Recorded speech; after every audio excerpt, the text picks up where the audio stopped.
നമസ്കാരം. ഐശ്വര്യവും ആത്മീയ തേജസ്സും നിറഞ്ഞ ഒരു പുതിയ ദിവസത്തിലേക്ക് ഏവർക്കും സ്വാഗതം. നമ്മുടെ ജീവിതത്തിൽ അപ്രതീക്ഷിതമായി വന്നുചേരുന്ന തടസ്സങ്ങൾ, മനസ്സിലെ ഭാരം, മാറാത്ത ദുരിതങ്ങൾ, ഇതിനെല്ലാം പരിഹാരമായി പ്രകൃതിയും ആത്മീയതയും ഒത്തുചേരുന്ന ഒരു മഹാപുണ്യത്തെക്കുറിച്ചാണ് ഇന്ന് നാം സംസാരിക്കുന്നത്.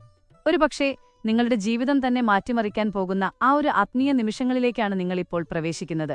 ഈ വീഡിയോയുടെ അവസാനം വരെ ശ്രദ്ധയോടെ കേൾക്കുകയാണെങ്കിൽ എങ്ങനെ ലളിതമായൊരു വ്രതത്തിലൂടെ ഭഗവതിയുടെ അനുഗ്രഹം സ്വന്തമാക്കാമെന്നും ജീവിതത്തിൽ ഐശ്വര്യം നിറയ്ക്കാമെന്നും നിങ്ങൾക്ക് മനസ്സിലാകും. ഭാരതീയ സങ്കല്പമനുസരിച്ച് പൗർണമി എന്നത് വെറുമൊരു ദിവസമല്ല, അത് പ്രപഞ്ചത്തിലെ ഊർജ്ജം അതിന്റെ പൂർണ്ണതയിലെത്തുന്ന നിമിഷമാണ്. ചന്ദ്രൻ പൂർണ്ണരൂപത്തിൽ ആകാശത്ത് ഉദിച്ചു നിൽക്കുമ്പോൾ നമ്മുടെ മനസ്സും ശരീരവും ആ പ്രകാശത്താൽ ഉത്തേജിക്കപ്പെടുന്നു. ഈ സുദിനത്തെയാണ് നാം പൗർണമി വ്രതത്തിനായി തിരഞ്ഞെടുക്കുന്നത്. പൂർണിമ എന്ന് ഭക്തിപൂർവ്വം വിളിക്കപ്പെടുന്ന ഈ വ്രതം സാക്ഷാൽ ആദിപരാശക്തിയുടെ പ്രീതിക്കായി സമർപ്പിക്കപ്പെട്ടതാണ്.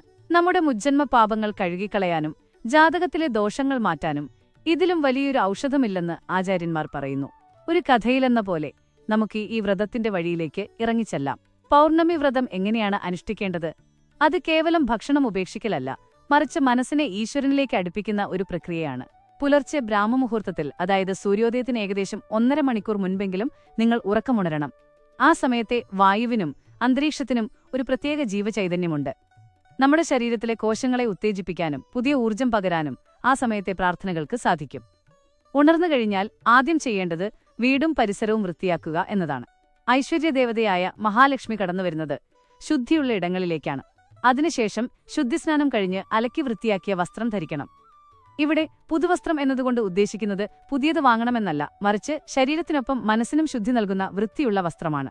തുടർന്ന് അടുത്തുള്ള ദേവീക്ഷേത്രത്തിൽ ദർശനം നടത്തുക. ഈ സമയം നിങ്ങളുടെ ഉള്ളിൽ ദേവിയുടെ രൂപം മാത്രമായിരിക്കണം. വാക്കുകളിലും ചിന്തകളിലും കഠിനമായ നിയന്ത്രണം പാലിക്കണം. ആരോടും കലഹിക്കാതെ, അനാവശ്യ കാര്യങ്ങൾ സംസാരിക്കാതെ ഓം ഹ്രീം ദുർഗായേ നമ എന്നോ ലളിതാ സഹസ്രനാമമോ ജപിച്ചുകൊണ്ടിരിക്കുക. മന്ത്രദീക്ഷ ലഭിച്ചവരാണെങ്കിൽ ഗുരു ഉപദേശിച്ച മന്ത്രം ജപിക്കുന്നത് ഇരട്ടി ഫലം നൽകും. പൗർണമി ദിവസം വീട്ടിൽ ഭഗവതി സേവ നടത്തുന്നത് കുടുംബത്തിന് വലിയ സംരക്ഷണമാണ്. സന്ധ്യാസമയത്ത് നെയ്വിളക്കുകൾ തെളിയിച്ച് വീട് പ്രകാശമാനമാക്കുക. അന്നേ ദിവസം ഒരിക്കൽ മാത്രമാണ് ഭക്ഷണം കഴിക്കേണ്ടത്. അതായത് പകൽ മുഴുവൻ ഉപവാസമനുഷ്ഠിച്ച് രാത്രിയിൽ ആകാശത്ത് ചന്ദ്രനെ കണ്ടതിനു ശേഷം മാത്രം വ്രതം അവസാനിപ്പിക്കുക.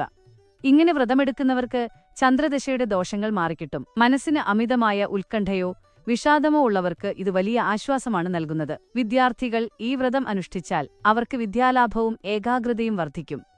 സുമംഗലികളായ സ്ത്രീകൾ ഈ ദിവസം മുക്കുറ്റി ചൂടുന്നത് ഭർത്താവിന്റെ സൗഖ്യത്തിനും പുത്രഭാഗ്യത്തിനും ഉത്തമമാണെന്ന് വിശ്വസിക്കപ്പെടുന്നു. 12 മാസങ്ങളിലെ പൗർണമി വ്രതത്തിന് 12 തരത്തിലുള്ള ഗുണങ്ങളാണുള്ളത്. ചിങ്ങമാസത്തിൽ വ്രതമെടുത്താൽ അത് കുടുംബത്തിൽ ഐക്യമുണ്ടാക്കുന്നു. കന്നിയിൽ സമ്പത്ത് വർദ്ധിക്കാനും തുലാത്തിൽ രോഗപീഠകൾ മാറാനും ഇത് സഹായിക്കും. വൃശ്ചികത്തിൽ കീർത്തിയും ധനുവിൽ ആരോഗ്യവും ഫലം. മകരമാസത്തിലെ വ്രതം ദാരിദ്ര്യനാശത്തിന് കാരണമാകുമ്പോൾ കുംഭമാസം ദുരിതങ്ങളിൽ നിന്ന് മോചനം നൽകുന്നു. മീനമാസത്തിൽ ശുഭചിന്തകൾ വർദ്ധിക്കാനും മേടത്തിൽ ധാന്യസമൃദ്ധി ഉണ്ടാവാനും ഇത് സഹായിക്കുന്നു. വിവാഹ തടസ്സങ്ങൾ നേരിടുന്നവർ ഇടവമാസത്തിലെ പൗർണമി വ്രതം അനുഷ്ഠിക്കണം.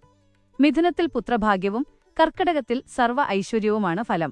ഇങ്ങനെ തുടർച്ചയായി 18 പൗർണമികൾ ഭക്തിയോടെ വ്രതമനുഷ്ഠിച്ചാൽ ജീവിതത്തിലെ ഏതു വലിയ തടസ്സവും നീങ്ങുമെന്നാണ് വിശ്വാസം. ഇത് വെറുമൊരു ആചാരമല്ല, പ്രകൃതിയുമായുള്ള നമ്മുടെ മനസ്സിന്റെ താതാത്മ്യം പ്രാപിക്കലാണ്. ആകാശത്തെ പൂർണ്ണചന്ദ്രനെപ്പോലെ നമ്മുടെ മനസ്സിനെയും തെളിമയുള്ളതാക്കി മാറ്റാൻ ഈ വ്രതത്തിലൂടെ സാധിക്കും. ദേവിയുടെ കാരുണ്യം കടാക്ഷമായി നിങ്ങളുടെ മേൽ ചൊരിയട്ടെ എന്ന് പ്രാർത്ഥിക്കുന്നു. സർവരെയും അമ്മ അനുഗ്രഹിക്കട്ടെ. നന്ദി.